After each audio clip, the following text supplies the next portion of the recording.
كما يحب ربنا ويرضى.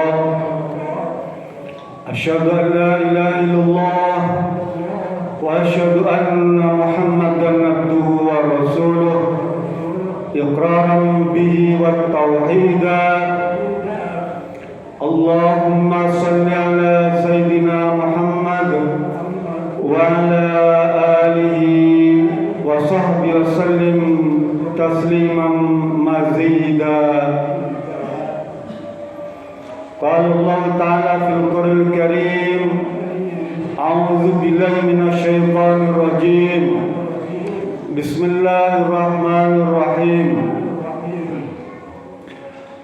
من قتل نفسا بغير نفس أو فساد في الأرض فكأنما قتل الناس جميعا ومن أحياها فكأنما أحيا الناس جميعا. Al-ayat. Hadirin sidang Jumat yang dirahmati Allah Subhanahu wa taala.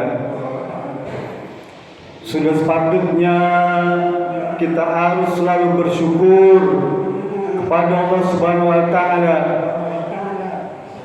atas berbagai karunia dan nikmat yang telah dilimpahkan kepada kita sekalian.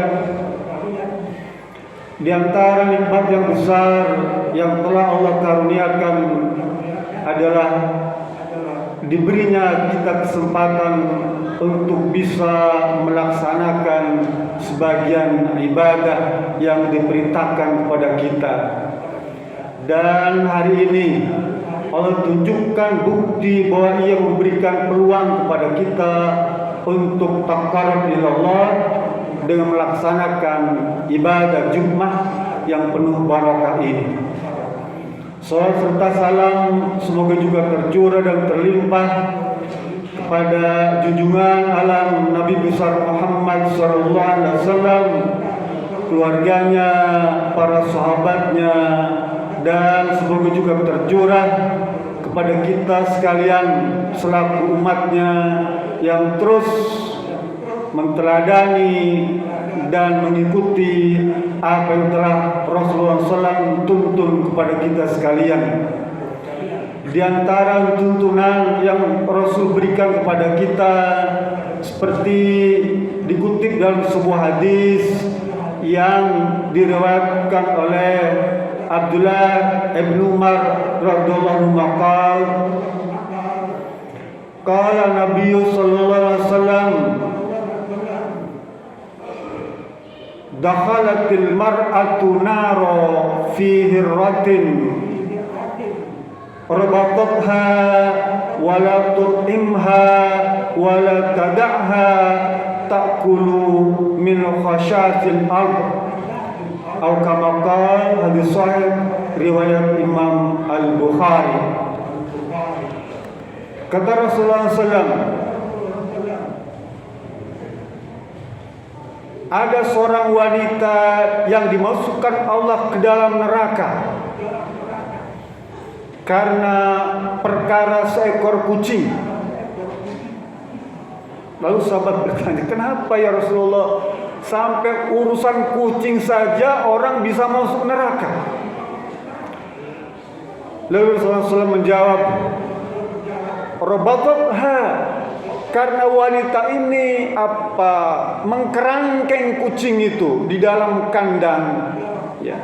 Wala tut'imha, tapi dia tidak memberi makan kucing itu. Dan wanita tadi tidak mau melepaskan kucing itu untuk mencari makan di luar, di muka bumi ini. Ya.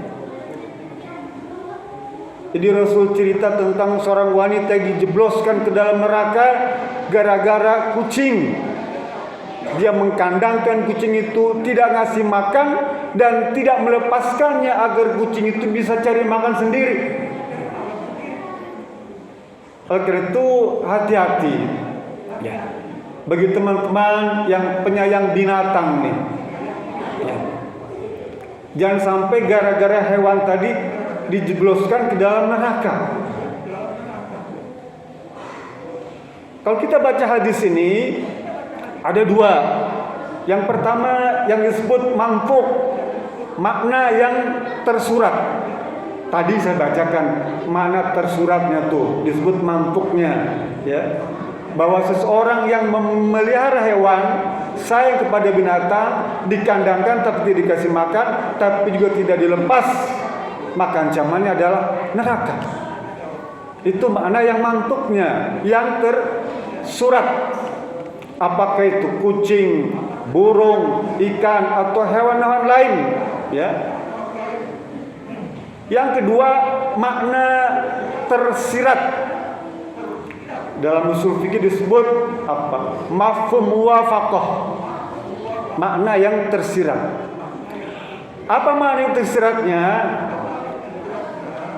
Kalau kita menyebabkan hewan saja bisa mengantarkan kepada neraka,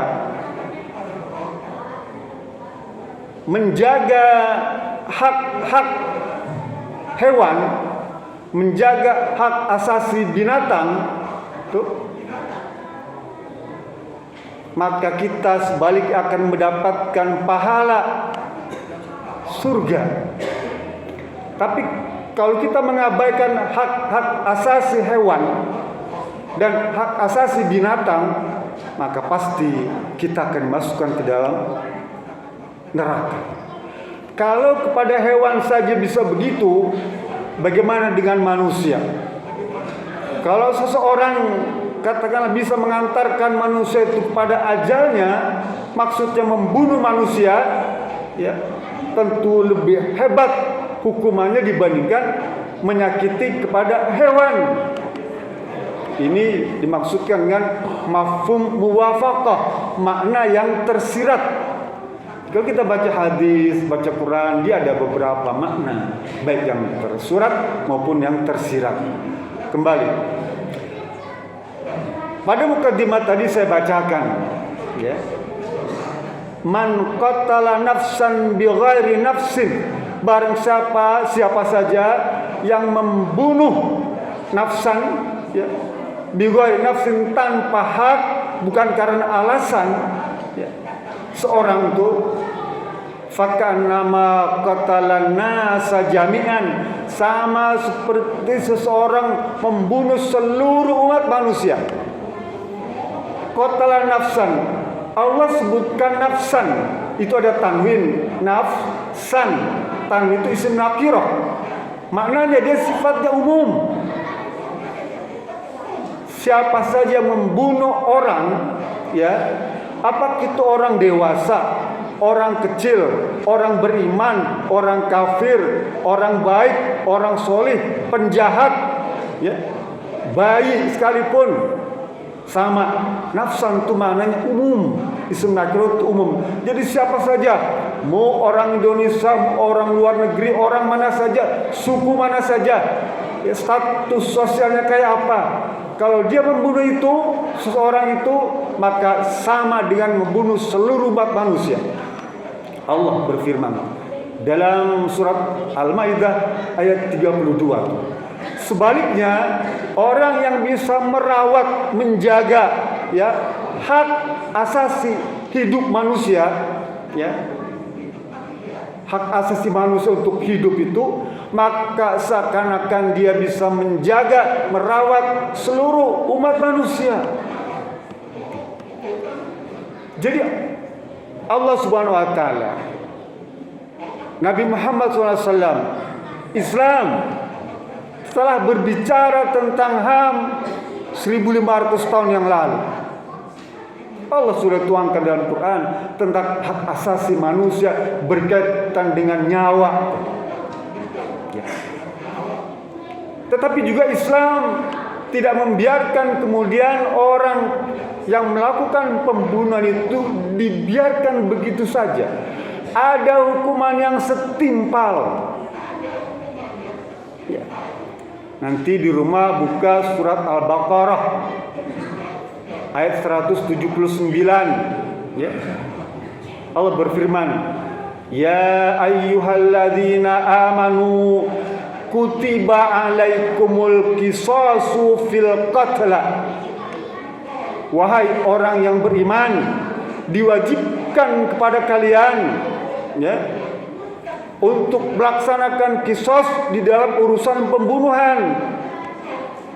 Kisos itu kalau orang menghukum, dihukum dengan setimpal. Kalau dia membunuh maka dibunuh lagi. Kalau tanpa alasan, ya, Islam membolehkan membunuh itu untuk 3 perkara, Pak. Kata Abdullah Ibnu Mas'ud, ya, ketika Nabi berkhutbah di Haji Wada tuh, ya, haji terakhir itu Rasul menyampaikan perkara dasar-dasar HAM itu, ya. Apa Rasul bilang? La yahillu damu imra'atil muslim. Tidak halal darah orang Islam itu, ya, illa ihda bisalasin, kecuali salah satu dari 3 perkara. Yang pertama Rasul bilang an-nafsu bin nafsi. Orang boleh dibunuh kalau dia membunuh, ya, satu tuh.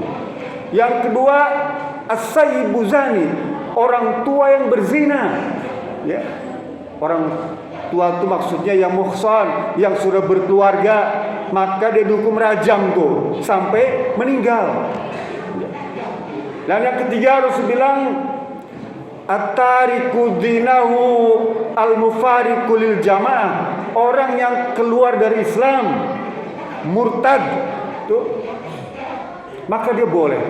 Hukum Islam membolehkan. Cuma 3 perkara itu saja Islam membolehkan pembunuhan. Selebihnya tidak boleh, ya. Itulah Islam menghargai bagaimana nyawa seorang insan itu, ya, dihargai. Dan pembunuhan itu mengartikan bahwa dia mengambil alih tugas Allah Subhanahu wa taala. Jadi hak Allah itu diambil alih oleh dia, si pembunuh ini. Kan yang berhak membunuh itu hanya Allah, tapi dia mengambil alih itu. Itulah maka hukumannya harus dibayar dengan kisos. Kenapa kisos? Karena kisos itu ada kebaikan di dalamnya. Dalam ayat lanjutannya, ayat 180 surat Al-Baqarah itu Allah berfirman, walakum fil qisasi hayatun ya ulil albab la'allakum tattaqun. Bagi kalian, kisos itu untuk kalian, di dalamnya ada kehidupan bagi orang yang faham, yang mengerti, yang berilmu. Wahai ulil albab, orang yang faham mengerti itu. La'allakum tattaqun, agar kalian semuanya bertakwa. Artinya apa? Pelaksanaan kisos itu tanda orang-orang itu bertakwa. Sekarang kita bisa bayangkan, kalau seorang membunuh, bagaimana kondisi keluarga yang dibunuh itu? Kalau dia seorang yang bertanggung jawab ataupun penanggung rumah tangga, dia adalah orang yang dicintai keluarganya, orang yang menanggung seluruh urusan rumah tangga. Begitu terbunuh, pasti keluarga itu merasa limbung karena kehilangan tuh. Kadang-kadang konsep HAM Barat itu hanya memikirkan membela si pembunuh agar bebas dari jeratan hukuman tuh. Dia bela habis-habisan itu, tanpa memikirkan hak keluarga yang ditinggalkan tuh.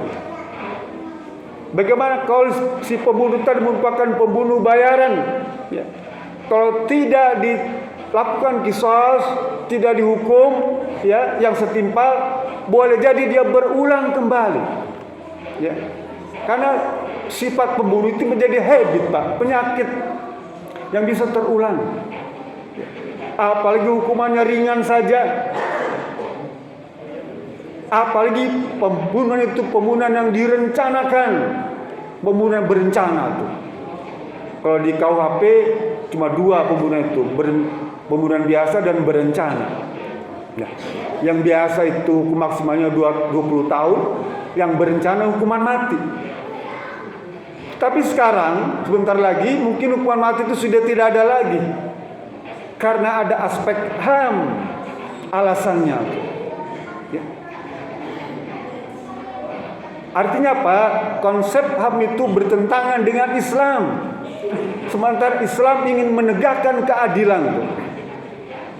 Karena dengan kisos, dengan hukuman yang setimpal, maka pertama, si pembunuh kalau dihukum secara kisos, dia akan terbebas dari dosa. Karena hukuman itu jadi kifarat bagi dirinya. Yang kedua, keluarga yang ditinggalkan, ya, keluarga yang ditinggalkan itu akan merasa adil, merasa terpenuhi, terbalas kegundahannya karena anggota keluarganya dibunuh. Dan ketiga, keuntungan bagi masyarakat, ya, kan merupakan semacam memberikan efek jera bagi si pembunuh sehingga masyarakat merasa tentram, tenang, aman dan damai. Ya. Dengan sudah tidak adanya si pembunuh atau orang yang memiliki sifat pembunuh atau calon-calon pembunuh berikutnya, mereka akan jera dan takut untuk melakukan pembunuhan. Jadi Islam nih Pak, agama yang dibuat oleh Yang Maha Pencipta. Dia tahu apa yang cocok bagi hambanya, dia tahu cocok bagi kaumnya, ya. Islam nih Pak.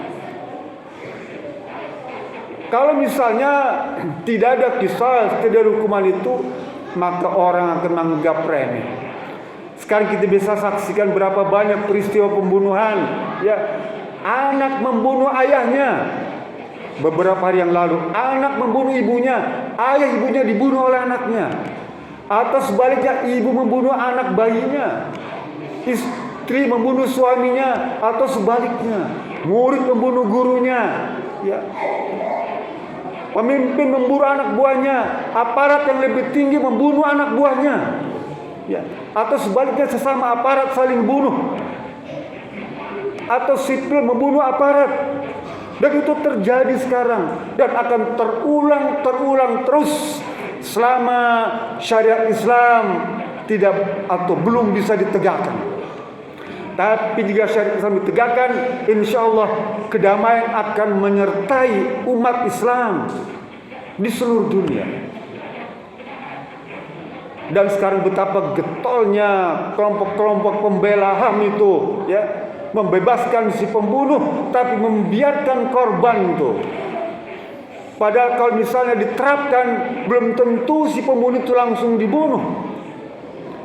Dulu di zaman Umar bin Khattab, ya, kata Zaid datang pada Umar bin Khattab, kata beliau, anna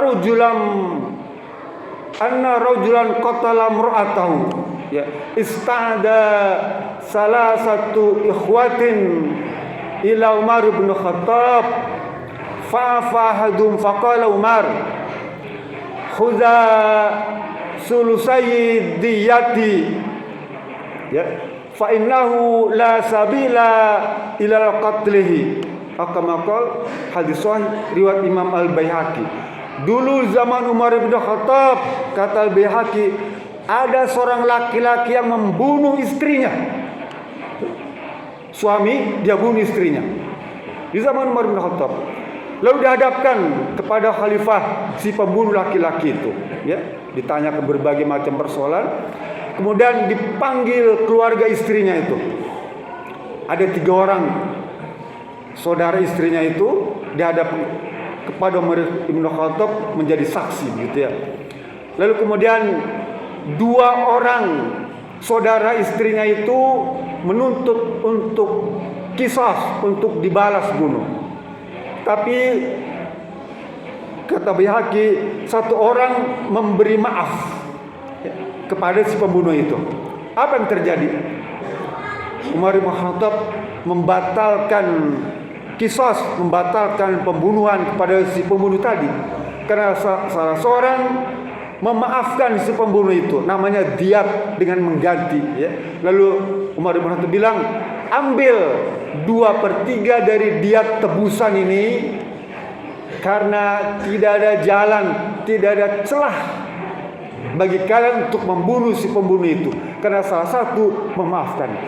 Ini adalah pelajaran hikmah, teladan yang kita bisa ambil dari hadis-hadis, ya, yang agung. yang mulia, bahwa Islam itu tidak kejam, tidak sekesal, semenakutkan yang seperti kita bayangkan. Kalau memang memungkinkan dia dibebaskan, tapi tetap yang pertama harus ada qisas, harus ada hukuman yang setimpal kepada pelaku pembunuhan itu. Ya. Oleh karena itu ke depan, ya, kalaupun sudah tidak ada lagi hukuman mati, memang kadang-kadang kita suka merasakan juga, Pak, ada diskriminasi itu dalam hukum ini, ya. Keadilan kadang-kadang susah untuk kita dapatkan, Pak. Biasanya kalau pelakunya itu umat Islam, itu ya, baru jadi tersangka saja sudah langsung divonis hukuman mati. Kadang-kadang. Tapi kalau misalnya itu dari kalangan non-muslim, biasanya lama proses di persidangan itu, berbelit-belit, muter-muter tuh, banyak saksi ahli, wah segala macam dihadirkan. Untuk apa? Untuk membela korban nih, agar tidak dikenakan hukuman mati tuh. Itu di Palestina sana, Pak. Bagaimana Israel, ya, Amerika itu menghabisi umat Islam, membunuh tuh. Tidak ada pengadilan, ya, tidak ada qisas, mereka bebas saja tuh. Dan sikap semacam itu juga menular di negeri-negeri lain, ya, ikut seperti apa yang terjadi atau dilakukan oleh negara-negara barat itu. Kalau itu yang jadi korban umat Islam. Tapi kalau misalnya muslim, sering kita saksikan di Palestina, di Israel, ya, di Suriah, di Turki, mereka langsung tuh kelompok HAM membela habis-habisan tuh, ya, di negeri sana. Mudah-mudahan negeri kita pun, ya, agar hukum ini ditegakkan seadil-adilnya. Kepada siapa lagi kita menuntut keadilan, ya, kecuali kepada orang-orang yang memang duduk di pengadilan.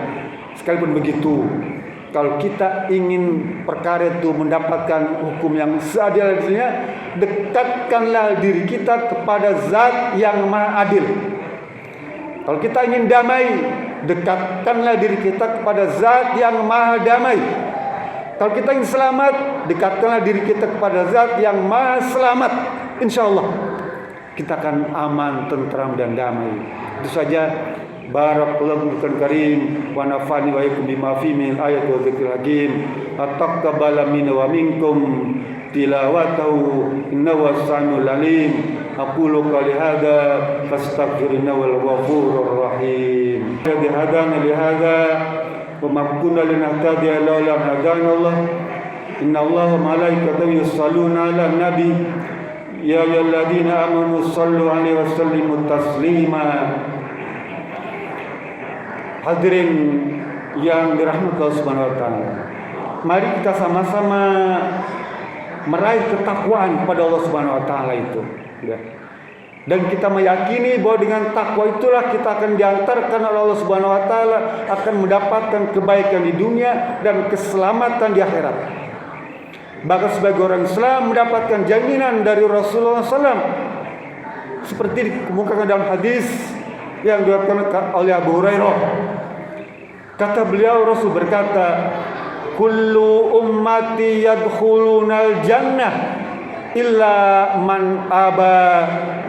Wa qalu ya Rasulullah wa man ya'ba? Qala Nabi sallallahu alaihi wasallam, man ata'ani dakhalal jannah wa man asani faqad ya'ba. Akamakal hadis sahih riwayat Imam Muslim.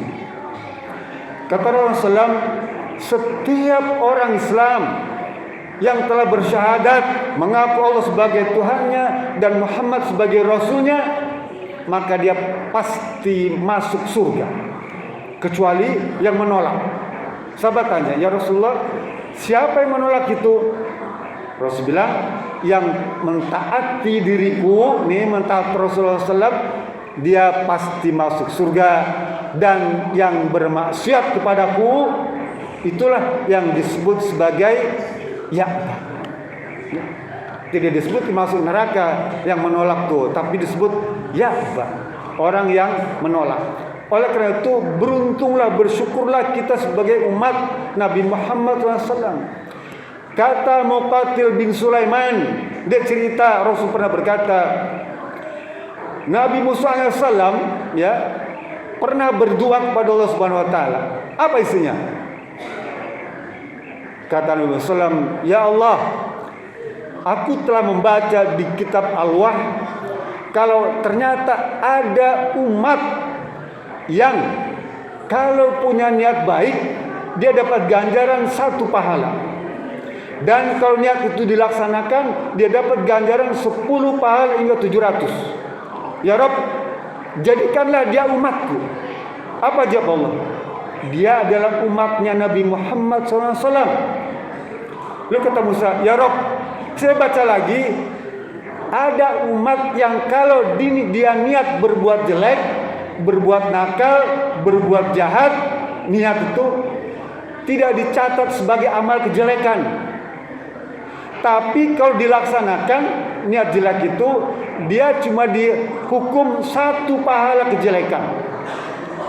Tapi kalau niat jelek itu dibatalkan, dia dapat pahala 1 kebaikan. Tuh. Kalau dia niat jahat, tidak dicatat sebagai kejelekan.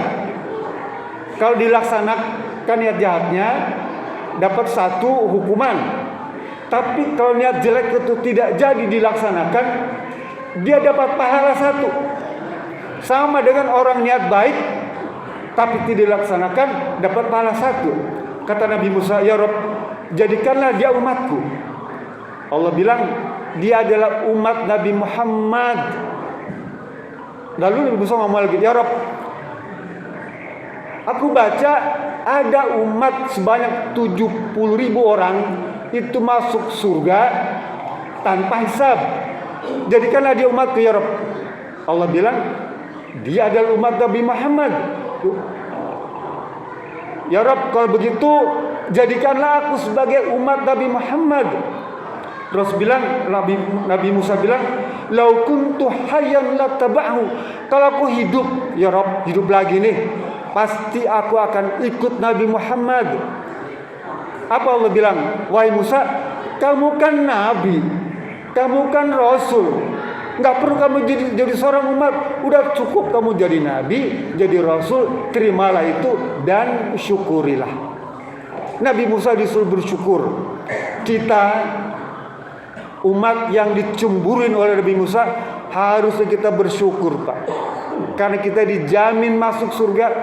Punya niat baik aja kita dapat ganjaran. Oleh karena tanamkan niat baik kita sampai akhir hayat. Niatkan yang selalu baik. Niatkan perbuatan baik sampai ajal menutup kita. Mudah-mudahan itu berguna bagi kita semua. Mari kita sama-sama tutup dengan munajat pada Allah Subhanahu wa taala. Allahumma shalli ala sayyidina Muhammadin wa radhiyallahu tabaraka wa ta'ala sadatina rasulil ajmain. Allahumma ighfir muslimin wal muslimat wal mu'minin wal mu'minat al ahya minhum wal amwat innaka sami'un qaribun mujibud da'wat ya qadiyal hajat. Allahumma iftah lana futuhal arifin warzuqna fahman nabiyyin bijaika khatamil mursalin. Allahumma faqihna fid din wa 'allimna at-ta'wil wahdina siratal mustaqim. Allahumma arinal haqqa warzuqna ittiba'ah wa arinal batila batila warzuqna tinabah. Allahumma ij'alna jam'ana jam'an marhuma wa tafarruqna min baiti tafarruqa ma'suma. Rabbana hab lana min azwajina wa min dzurriyyatina qurrata a'yun waj'alil muttaqina imama. Rabbana atina fid dunya hasanah wa fil akhirati hasanah wa qina adzabannar. Walhamdulillahi rabbil alamin. Ibadallah, innallaha ya'murukum bil 'adli wal ihsan wa ita'i dzil qurba wa yanha 'anil fahsya'i wal munkari wal baghi ya'idzukum la'allakum tadhakkarun washkuru ala ni'mati yazidkum wa la dzikrullahi akbar.